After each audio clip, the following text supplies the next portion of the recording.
Thank you for joining me on this Sunday. I'm meteorologist Brian Shields. Thank you for your trust in the system, especially Cayman Islands and Jamaica. In Jamaica, I've been optimistic the last few days. We'll get some of the bands of rain. Here's the broader picture of the Atlantic, but I appreciate you sharing this channel to get the right information out across Jamaica and the Cayman Islands. And as expected, the heaviest weather, the tropical storm conditions offshore of Jamaica, but a closer look in the Caribbean, of course, we're going to get some of the bands of rain. And isolated flooding, flash flooding will be possible because you know how it goes when you get some of those bands of rain across the Caribbean. We get those downpours. Now, this map, very important to me. That's why I do this channel. That's why I appreciate you sharing this channel.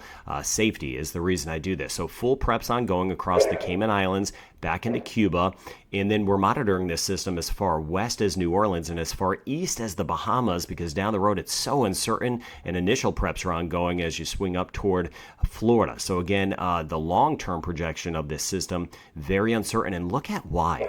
The yellow, that is the American model. That takes us up to, say, where Hurricane Michael made landfall. That's going to take it up toward the Panhandle. With that said, the European model is insistent on driving this into the Sarasota, Anna Maria Island area and back through Tampa, then through Central and North Florida. That is a huge difference down the road. But in the short term, look at Cuba, western Cuba.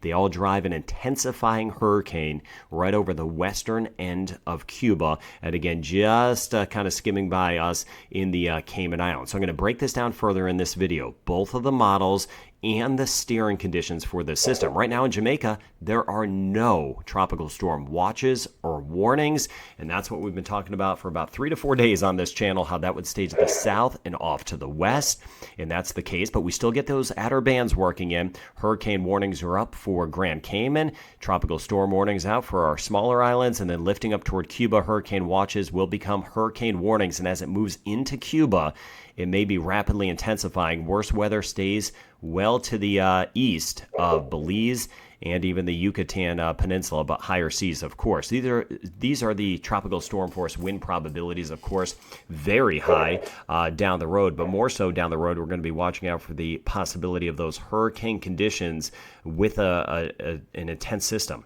It's going to move over very warm water. So you see that kind of brownish or orangish shading? I'm not even sure what we call it, but those are the hurricane force wind probabilities of anywhere from 50 to 70%.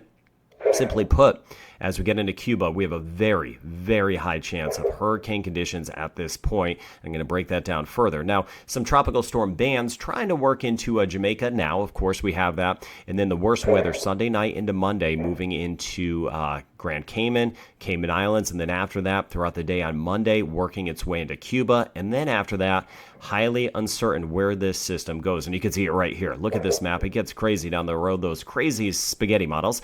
Now, the Hurricane Center is really splitting the difference between the western models and the eastern models because it is so uncertain because of those steering conditions. But in the short term, the heaviest core of this will be just to the east, or rather, west, I should say, of Grand Cayman, swinging up toward Cuba and then emerging into the eastern Gulf of Mexico. Now, if it's a strong front, that would take this system, which will eventually become a hurricane, and swing it into the peninsula of Florida. That front would just kind of grab it, swing it in a little bit sooner, say by Wednesday, and that's why those initial hurricane preps are ongoing. But the trend yesterday was for a weaker front.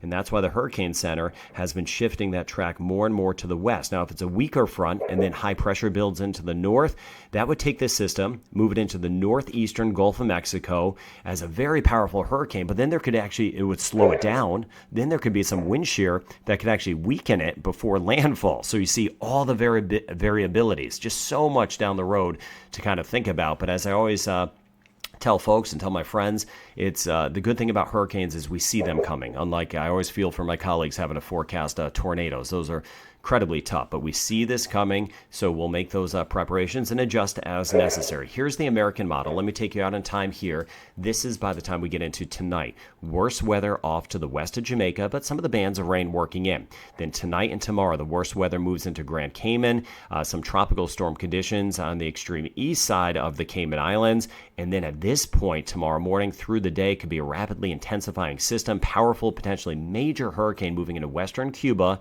This is by the time we get into Tuesday morning. And then after that, it becomes uncertain. It will lift to the north, should still be incredibly strong once it passes Cuba. It's not going to lose much steam, could actually get even stronger, and then be in the northeastern Gulf of Mexico. At that point, the front may leave and high pressure builds to the north. So then this system would slow down, and then wind shear may actually weaken it a touch down the road. This is by Thursday morning. Then as we go throughout the day, Thursday into Friday, the system would potentially lift up toward the panhandle of Florida and the Big Bend of Florida. That's one scenario down the road. So elsewhere in the Caribbean, scattered showers and storms, Barbados, Trinidad and Tobago, nothing organized though, which is good. Over toward the Virgin Islands, Puerto Rico, same thing. All right, here's the European model. Short term, let me just take it out on time. Same thing, core of the weather off to the west of Jamaica. Then this will lift up to the north and get very close to the Cayman Islands, as I mentioned, tonight and especially tomorrow morning. So here's tomorrow morning. That's the worst weather, moving into Grand Cayman and then lifting up to the north, right on track.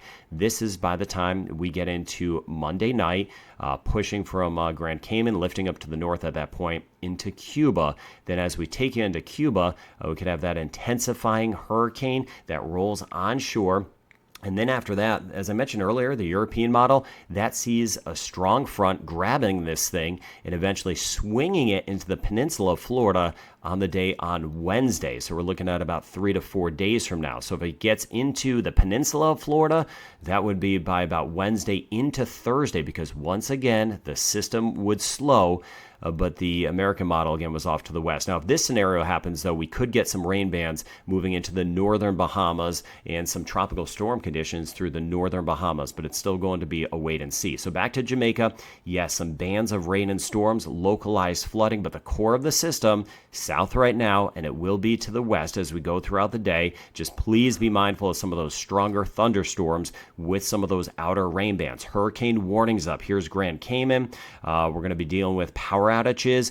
Winds could gust over 80 miles per hour up to about 70 plus. Barefoot Bay over toward the east end, back through Savannah. Very strong winds. We're going to see that flooding coastal flooding, of course. We're in Grand Cayman here. So again, thinking of you, take those preps tonight, be in place, be where you need to be. And then as we get into the eastern zones, we're going to see tropical storm conditions. It's just a matter of the bands of rain, tracking those. Little Cayman back through West End, Spot Bay, Great Cave, seeing the bands of rain and storms. It just depends on where they set up, but anytime you get a band of rain and storms, you could get those tropical storm conditions. All right, what's next? As we get into the week ahead, early in the week, Cuba, east side, we're good. The west side, we're going to have winds over 100 miles per hour with an intensifying hurricane. And then that next landfall point, very uncertain, as you could see, once this emerges into the Gulf. And it should get even stronger as it gets into the Gulf of Mexico. But then we'll see it kind of slow down at the tail end of the forecast period. So high uncertainty down the road. Elsewhere in the tropics, of course, Puerto Rico, Virgin Islands, Guadeloupe, we've been Dominica. You know, we had to deal with one system, and, you know, hopefully nothing else is headed our way. And it's not at this point. That's good. Well, we're going to get tropical waves. You see that little yellow spot there? That doesn't look to be doing anything. So got my eyes on you as we get into the Eastern Caribbean. So far, so good. So thank you for sharing this channel. Thank you for staying safe. And I appreciate all the wonderful comments. It's a great weather community here. So thank you for building that community. This channel is for you. Until I see you next time, I hope you have a good day ahead and stay safe.